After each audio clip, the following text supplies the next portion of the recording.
soo dhawaada arday assalaamu calaykum waraxmatullaahi wabarakaatu. Waxaan rajaynayaa inaad dhammaantiin fiican tihiin.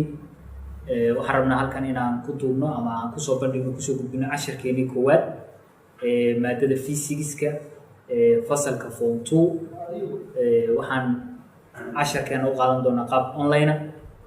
Waxaan rajaynayaa wax badan inaad ka fahmi doontaan. Su'aalaha iyo shaqooyinka aan isu dareennana aad kasoo falcelin doontaan. Halkan waxaan ku qaadanaynaa ama ka bilaabaynaa chapterkeenii toddobaad. Chapterka toddobaad ee physics wuxuu inoo noqon doonaa haddii ilaahay idmo turning effect of a force. Chapterkan waxaa loo yaqaanaa turning effect of a force, ama si kale haddaan u nidhaahno waxaa kaloo loo yaqaanaa moments. Moments iyo turning effect of a force waa isku mid. Turning effect of a force haddii lagu dhaho iyo haddii lagu yiraahdo moment isku wax baa laga hadlayaa, waana isku mid. Chapter contents-keenu waxay noqon doonaan ama chapter-keenani wuxuu ka koobnaan doonaa ama aan u kala qaybin doonaa 3 cashar ama 3 qaybood baan u kala qaadi doonaa. 3 qaybood ayuu chapter-kani u kala bixi doonaa. Qaybta koowaad waxaan ku baran doonaa moments. Qaybta labaadna waxaan ku baran doonaa center of gravity. qaybta saddexaadna waxaan ku baran doonaa stability. 3 qaybood ayuu chapter noo noqon doonaa. Intaa waxaan uga gudbaynaa haddii rabiidmo lesson objectives-keena. Waa maxay ujeedooyinka iyo ahdaafta aan casharkan ka leenahay? Markaan casharka u horeeya qaadano, maxaa laga rabaa arday walba oo casharkan bartay inuu sameeyo? Waayo bartuhu waa inuu awood u leeyahay by the end of this lesson. casharkan markuu noo dhammaado, learners should be able, bartuhu ama la baraha casharka ama ardaygu waa inuu awood buuxda u leeyahay inuu qeexo moments waxa ay yihiin, iyo sidoo kale inuu sheego SI unit-ka ama halbeega lagu cabiro moment. Moment waa maxay ayaa arday walba laga rabaa inuu garan karo, sidoo kale halbeega lagu cabirana inuu sheegi karo ayaa arday walba laga doonaya markaan casharka dhammayno haddii rabiido. Labo, ujeedadeena labaad aan casharkan ka leenahay waxa weeye inuu ardaygu isticmaali karo conceptiga ama fahamka momentsku waxa ay yihiin si uu calculation ugu sameeyo ama uu uga shaqeeyo ama u xalliyo masaa-isha iyo waxyaalaha la xiriira momentska. Calculationska ama xisaabaadka la xiriira momentska ayaa arday walba laga rabaa calculation inuu ku sameeyo. Qodobka saddexaad wuxuu noo noqonayaa inuu ardaygu isticmaali karo, sidoo kalena uu apply garayn karo oo adeegsan karo waxa loo yaqaano principle of moment, xeerka ama qaanuunka uu leeyahay momentigu. waa dhigan doonaa. Qodobka u dambeeya ama ujeedada u dambaysa oo afraad oo arday walba laga rabo markaan casharkan qaadano waxaa ka mid ah ardaygu inuu garan karo tusaalayaal ama waxyaalo badan oo ku shaqeeya principle-ka ama xeerka ama waxa loo yaqaano conceptiga iyo fahamka casharkan aan qaadanayno ama chapter-keenan oo moments ah. waxyaalo badan oo momentska, tusaalayaal badan oo daily life ah ama real life ah oo maalin kasta aan aragno nolosheena caadiga ku jira, oo waxaan rabnaa inaan ogaano moments ah markaan barano kadib. 4taas ujeedo ayaan casharka ka leenahay.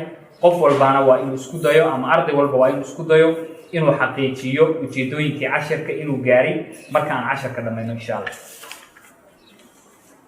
waayo waxaan fiirin doonaa oo halka aan ka geli doonaa waa maxay ama maxaa loo yaqaanaa turning effect. Moment maxaa laga wadaa? sidee baan u qeexaynaa? waxaan dhahaynaa ugu horeyn turning effect of a force known as moment. sidaan horeba usoo sheegnay, turning effect of a force oo moment loo yaqaano markaan qeexayno waxaan leenahay it's the product of a force multiplied by perpendicular distance. waa awoodda ama waa force-ga oo lagu dhiftay perpendicular distance ama masaafo perpendicular ku qotonta perpendicular. ereygaasa sharaxaad nooga baahan oo qof walba loo baahan yahay inuu fahmo. maxaa laga wadaa perpendicular? Perpendicular waxaa la dhahaa laba shay ama laba waxyaalood ama laba xaddi ama laba quantity markii ay isu jaraan si waxa weeye 90 degree ah. si waxa weeye waxa loo yaqaano laba shay markay isku qotomaan oo si qumaati ay isu jaraan oo dhexdoodana ay ka samaysanto xagal 90 degree baa la dhahayaa labada shay oo isku yihiin perpendicular. waayo marka waxa aan isku dhufanayno waa force awood ayaa waxaan ku dhufanaynaa masaafo oo distance ah labadaasina waa inay isku yihiin perpendicular marka wixii ka soo baxa ama waxa noo soo baxa maxsuulka noo soo baxa waa waxa loo yaqaan moment ama si kale hadaan u niraahdo waxa la yiraahdaa turning effect of a force labada kii la doono waa la oranaya way sidaan hore u soo sheegnay halka waxa kaaga muuqata moment inuu la mid yahay force oo lagu dhuftay distance moment wuxuu noo la mid yahay force oo lagu dhuftay distance hoos hadaan u soo daadegno momentiga wuxuu noogu cabirnaan doonaa ama unitkiisu wuxuu noqon doonaa halbeegiisu newton meter newton meterkaasi wuxuu ka yimi maadaama momentiga lagu helayay force oo lagu dhuftay distance forciguna uu noogu cabiran yahay newton distancega ama masaafaduna ay noogu cabiran tahay meter halka waxa nooga soo baxaya halbeega momentiga aan siinayno inuu yahay newton meter why so that the SI unit of moment maxaan dhahaynaa halbeega momentigu uu yeelanayo waxaan dhahaynaa waa newton meter way halka waxaan uga baxnay ama aan ku sharaxnay turning effect of a force ama moment hadii lagu dhaho sharaxaad ka bixi waxa uu yahay waxaan niri waa productiga ama isku dhufashada waxa loo yaqaan force oo lagu dhuftay perpendicular distance masaafo ku qotonta ama si qumaatiya ugu aadan way moment wuxuu la mid yahay force oo lagu dhuftay distance baan sheegnay formuladiisa aan hadhow ku shaqaysan doono marka lagu ilaa calculationka la gaaro moment soo saar waxa weeye moment in lagu helo force oo lagu dhuftay distance waxaan sheegnay SI unitkiisu inuu noqonayo newton meter sababtuna ay tahay labada wax oo marka hore la isku dhuftay ayaa waxay ahaayeen force iyo distance oo midna uu noogu cabiran yahay newton midka labaadna uu noogu cabiran yahay meter way waxaan rabnaa marka inaan tusaale ka bixino real life example inaan ka bixino ayaan u baahanahay waxa loo yaqaano maxaa loo adeegsadaa momentiga ama turning effect maxaa loo adeegsadaa for example haddaan soo qaadano baanadaha boolasha lagu furo baanadaha aan aragnay ee boolasha gawaarida tayradooda ku xiran iyo meelaha kale lagu furo ama loo isticmaalo baanad baa la yiraahdaa waa laga yaabo in loo yaqaano baanadaas la isticmaalo boolka marka aan furayno waxaan ognahay marka boolka la geliyo saa loogu qabto baanada inay u baahan tahay xoog in lagu apply gareeyo qof inuu qabto oo hoos u jiido then halkan waxaan uga jeednaa sawirkii baanada halkan waa boolkii waxaan halkan ku haysto waa maxay waa boolkii waxaan rabnaa inaan ku furno markaan saa ugu qabano boolka oo ku dhejino waxaan u baahannahay baanada halkan inaan qabano halkan waa kana forcigaas F-taas waxay ka dhigan tahay macnaha forcigii iyo awoodii lagu apply gareeyay ka dhigan tahay markaan soo qabano oo hoos u soo jiidno waxay sababaysaa xooggaas ama forcigaas wuxuu sababayaa turning ama wareeg ama waxa loo yaqaan moment wuxuu ku sababayaa waxa loo yaqaan boolkii sidaas darteed halkaa waxa ka dhacay ama waxa noo soo baxay baa waxa la dhahaa turning effect yaa sababay forcigana sababay waxaan kaloo halkan uga jeednaa halka aan qabanayno baanada iyo halkan oo ah baanada fulcrumkeedii ama turning pointkeedii meeshii baanadu ka wareegaysay iyo halkan in masaafo u dhaxayso masaafadaasna waxay noo noqonaysaa distance halkan waxaan ku haysanaa force haddii lagu dhaho marka baanadaas boolka haysta waxaa soo saartaa waxa loo yaqaan momentigeeda waxaan dhahaynaa forcigii lagu abbalagareeyay ama awoodii lagu xejiyo lagu qabtay oo lagu dhiftay distancega u dhaxeeya from meesha uu qofku qabanayo iyo meesha ay tahay pivotka ama turning pointiga ay leedahay waxa loo yaqaano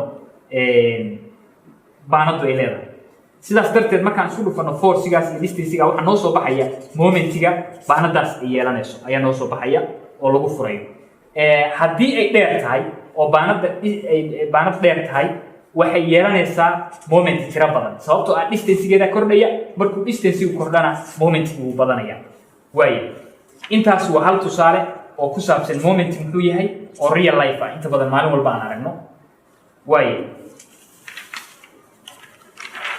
waxaan isku dayaynaa marka maadaama aan sheegnay in momentigu uu leeyahay calculation formuladiisina aan soo sheegnay oo niri moment waxaa lagu helaa force oo lagu dhuftay distance waxaan isku dayaynaa inaan samayno calculation example 1 hal tusaale ayaan haysanaa tusaalaha koowaad wuxuu noo noqonayaa waxaa lagu yiri calculate the moment of the following diagram sawirka halka kaaga muuqda momentigiisa ama waxa loo yaqaan turning effectigiisa soo saar oo xisaabi baa lagu yiri halka waxaan uga jeednaa waxa loo yaqaan mastarad ama shay kale oo la mid ah ayaa la soo qaatay waxaa loo sameeyey meel center ah ama turning point ah oo loo yaqaano maxay pivot baa la halkaas meeshaas waa meesha kala qaybinayso centerka ah marka aan saa u qabano for example qalinka haddii aan rabno inaan isu miisaano ama aan samayno inaan isu dheeli tirno halkan dhexe haddaan qabano waxa laga yaabaa inuu noo istaago laakiin dhinac haddaan u badano uusan istaagin marka halkan waxaa la soo qaatay mastarad ama shay kale oo lamid ah ayaa la soo qaatay waxaan saarnay meter tab ama halkan aan saa u saarnay waxaan rabnaa inaan isu miisaano boontiga ay marka isaga miisaanmayso oo aysan dhacayn halkaas uu noqonaya waayo marka halkaas ilaa halkaas distance-ga u dhaxeeya waa 0.5 meter halkana waxaan uga jeednaa awood ama force ama weight baa la suray oo lagu apply gareeyay waayo laba wax baan haysanaa marka waxaan haysanaa force oo noo leeg 5 newton iyo waxaan haysanaa distance from pivot up to here oo ah meesha uu xoogu saaran yahay halkan waayo oo noo noqonaysa maxay distance-gaasina wuxuu noo noqonayaa 0.5 meter 0.5 meter waayo marka aan xisaabinayno marka aan xisaabinayno ama aan ka shaqaynayno moment waxaan niri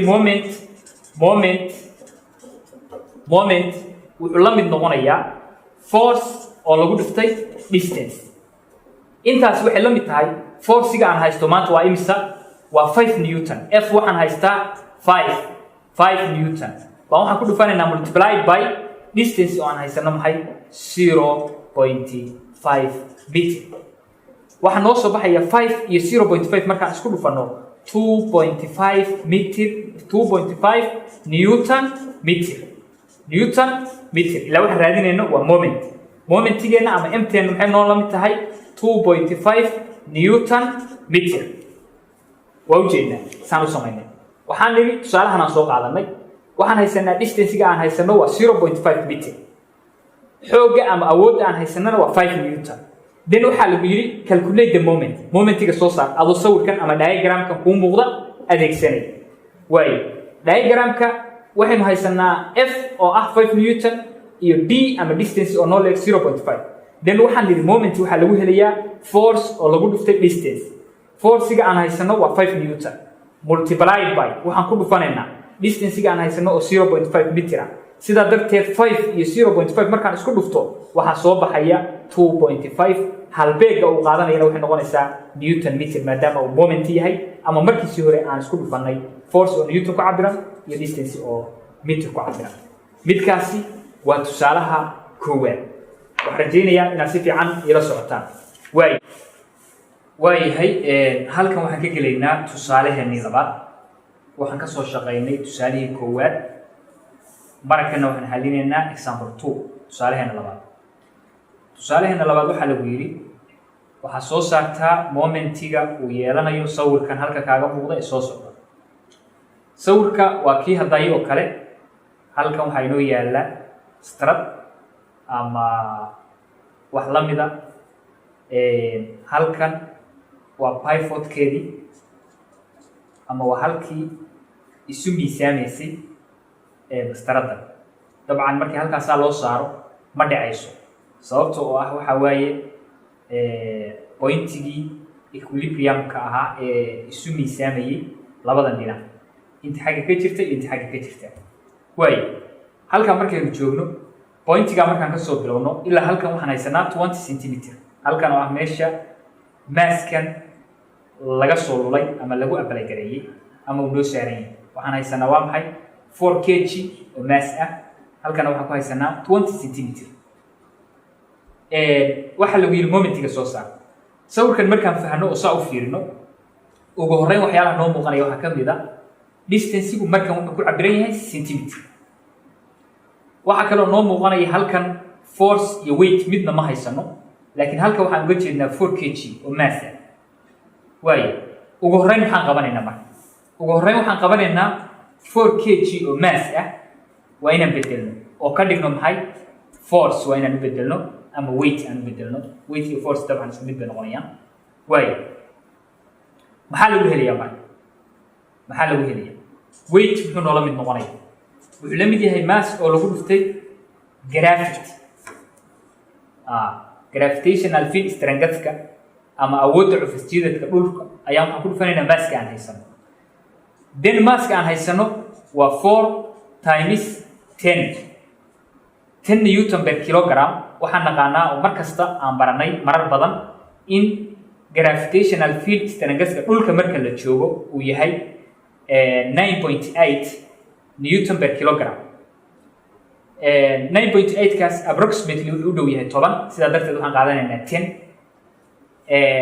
4 times 10 waa 40 halkaa waxaan ka helnay 40 newton 40 newton baan haysanaa waayo intaa waxay noo la-eg w ama waxay noo la-eg f si kale haddaan u nidhaahno force sidoo oo kale halkan waxaan uga jeedaa distancegan wuxuu ku cabiran yahay centimeter distancegaa centimeterka ku cabiran waxaan u baahanahay oo lagama maarmaan ah inaan mitir u bedelo sidaas darteed 20 centimeter markaynu mitir u bedelayno waxaan u qaybinaynaa 100 waxaana inoo soo baxaya 0.2 mitir 0.2 mitir ayaa noo soo baxaya halkan waxaan ku haysanaa 40 newton 40 newton oo ah forcigii ama awooddii aan la soo baxnay 40gaas ayaa waxaan ku dhufan doonaa distancegii oo aan bedelanay oo ah 0.2 ayaa waxaan ku dhufan doonaa 40gaas maxay noo soo bixi doonaa marka moment wuxuu noola mid noqon doonaa sidaynu awalba naqaanay force oo f ah oo lagu dhuftay distance oo d aan soo qaadanay forcigaygi intee ii soo baxay 40 newton multiplied by waxaan ku dhufanayaa haye distancegaygi oo ii soo baxay 0.2 meter moment marka wuxuu ila mid yahay 40 times 0.2 oo ah maxay 8 newton meter momentigii waa soo saaray waayo hal mar aan ku soo celin waxaan nidhi halkan waxaan uga jeednaa oo ku haysanaa waa mass culayska ama awoodda halkan la saaray waa mass ahaan baan u haysanaa 4 kg 4 kilogram oo culaysa ayaa la dul saaray halkaas waayo si la isugu miisaamo distancega pivotka iyo halka aan culayska saarnay u dhaxeeyaay waa 20 centimeter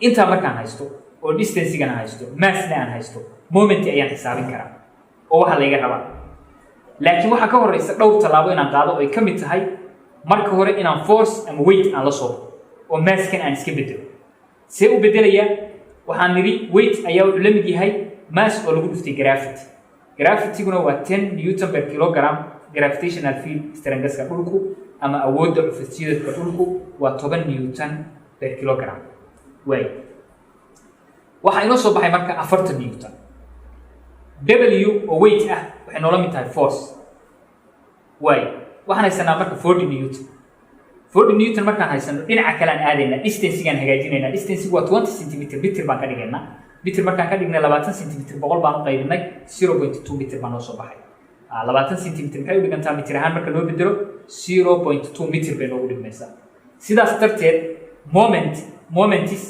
oo waxa layna ka raba ah ya momentis oo waxa layna ka raba ah ama waxa la dhaho turning effect of a force waxaan dhahaynaa force oo lagu dhuftay distance ayaa lagu helaa 40 newton oo lagu dhuftay 0.2 meter ayaa waxay soo baxdaa 8 newton per meter moment oo wixii lay diraya inuu soo baxay 8 newton meter 8 newton meter way halkaas markay marayso waxaa noogu dhigi doona principle of moment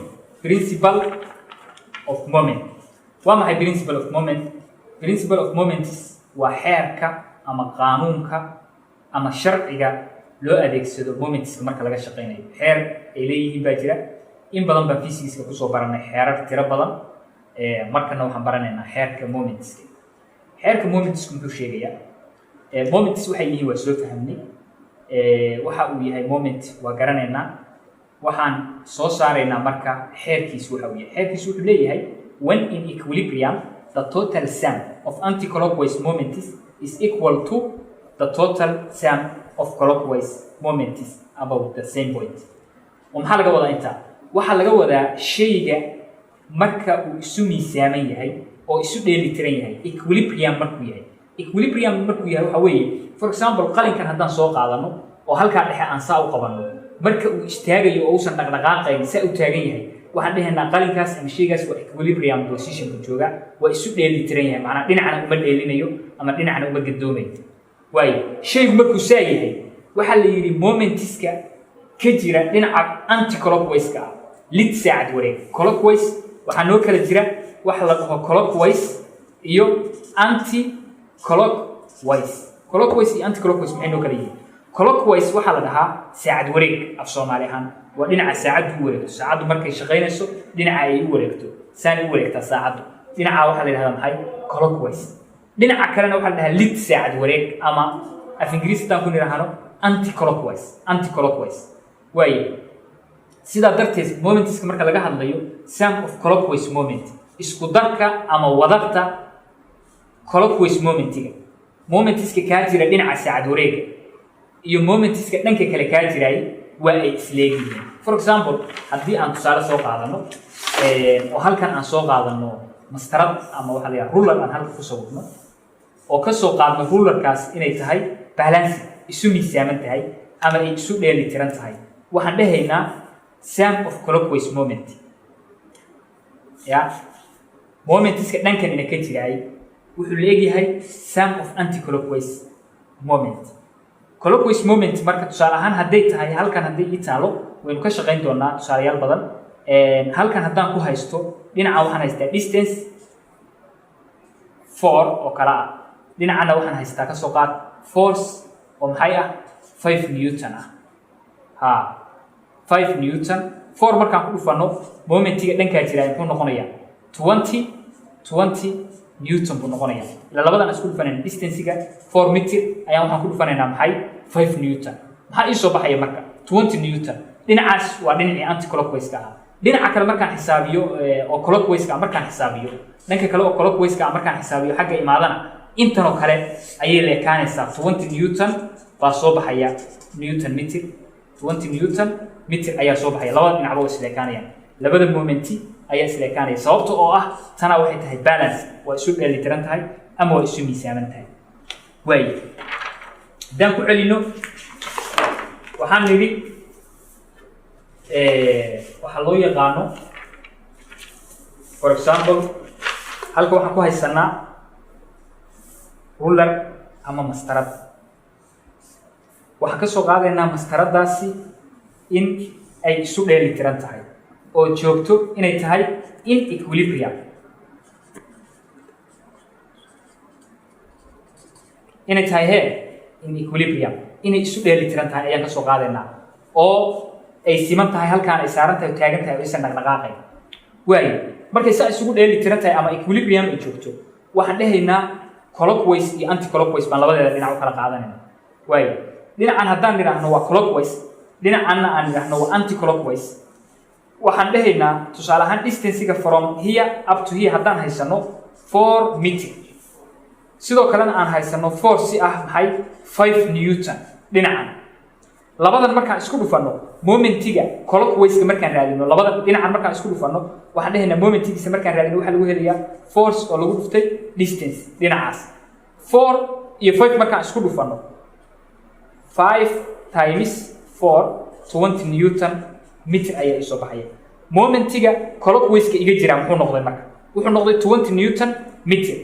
haddii marka sharciga la joogo principalkani wuxuu leeyahay haddii bahashani ay isu miisaaman tahay oo equilibrium ay joogto clockwise momentiga iyo anti-clockwise momentiga waa isleeyihiin.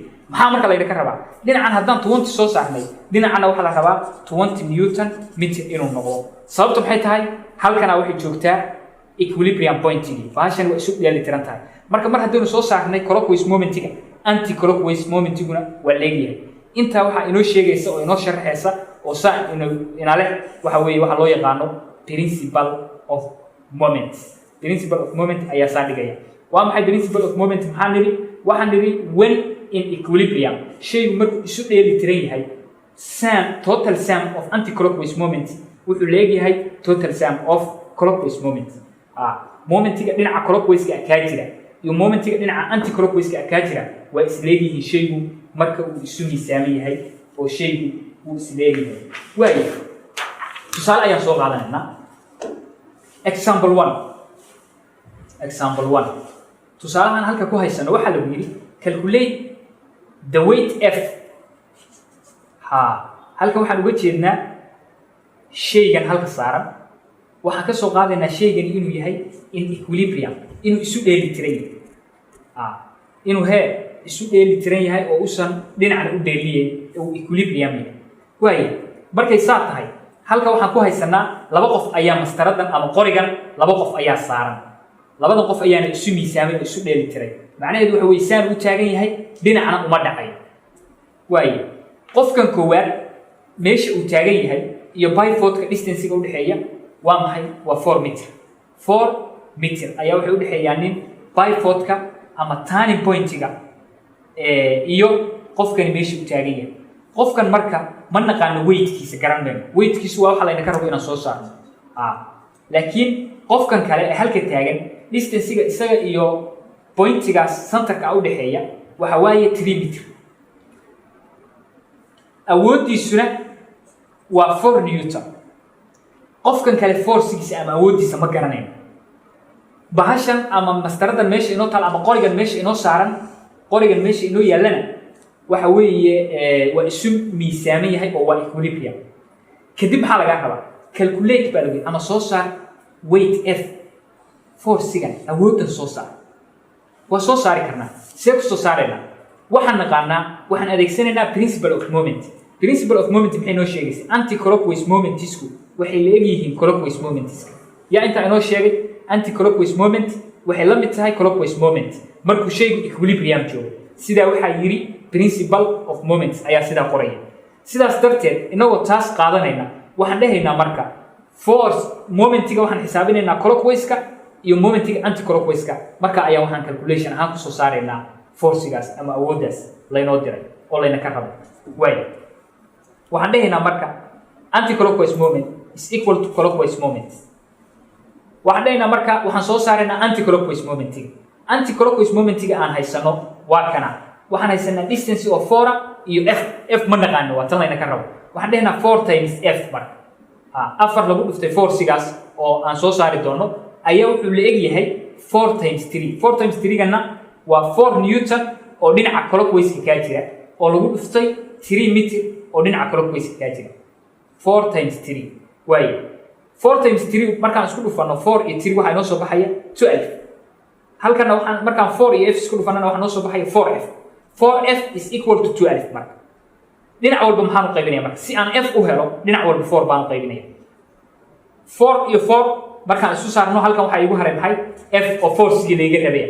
waxay la mid tahay 12 oo loo qaybshay 4. 12 markaan 4 u qaybinana waa 3 newton. sidaas darteed f taas qofkaas halkaa kale saaran ee isu miisaamaya ama isu dheelitiraya momentiska waxa uu noqonayaa momentigiisu ama force-giisu waxa noqonaya awooddiisu waxay noqonaysaa 3 newton ayay noqonaysaa force-gaas. waayo mar kale aan kusoo celiyo su-aashan waxaa lagu yidhi calculate the weight f, awooddaas ama force-gaas, the force f, force-ga halkan soo saar baa lagu yidhi. maxaa marka meesha ku haysanaa? waxaan haysanaa qorigan. siiso qori inta badan waxa weeye marka la joogo meelaha carruurta lagu cayaarsiiyo ayaa la arkaa qori yar oo wuxuu leeyahay turning point ama meel ku wareego.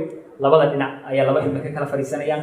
marka haddii labada ay miisaankooda uu iskeeno iyo meesha ay ka saaran yihiin waxaa la samayn karaa turning equilibrium baa laga dhigi karaa, waa la isu dheelitiri karaa. sidaas darteed halka waxaan haysanaa laba qof baa kala fuulay, labada dhinac bay kala taagan yihiin. labada dhinac markay kala taagan yihiin halkana waa meeshii turning point-ga ama pivot-kii. sidaas darteed pivot-ka iyo qofkani meeshuu taagan yahay 3 mitir bay isu jiraan. qofkan awooddiisuna waa 4 newton. qofkan kale meeshuu taagan yahay pivot-kuna 4 mitir bay isu jiraan. awooddiisana lama garanayo. awoodda aan la garanayn baa laga rabaa inaa xisaabisid. waxaan adeegsanaynaa xeerkii momentiska. xeerka momentiska wuxuu sheegayay anti-clockwise moment inuu la mid yahay clockwise moment. anti-clockwise moment ayaan soo saaraynaa. anti-clockwise momentisku waa momentiska dhinacaana ka jira. waxaan dhahaynaa 4 mitir oo lagu dhuftay force-gaas oo aana garanayn.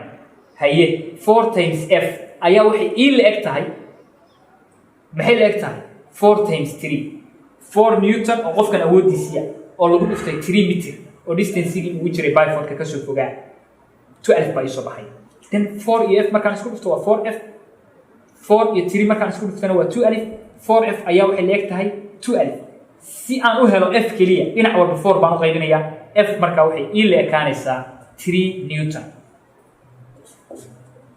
waayahay oo mahadsantihiin halkaa ayuu inoogu joogayaa maanta waxaan rajaynayaa wax badan inaad ka fahmi doontaan layliyada iyo assignmentiyada casharka ka dambeeya oo aan soo diri doonaan aad xallin doontaan khayr badan baan idin rajaynayaa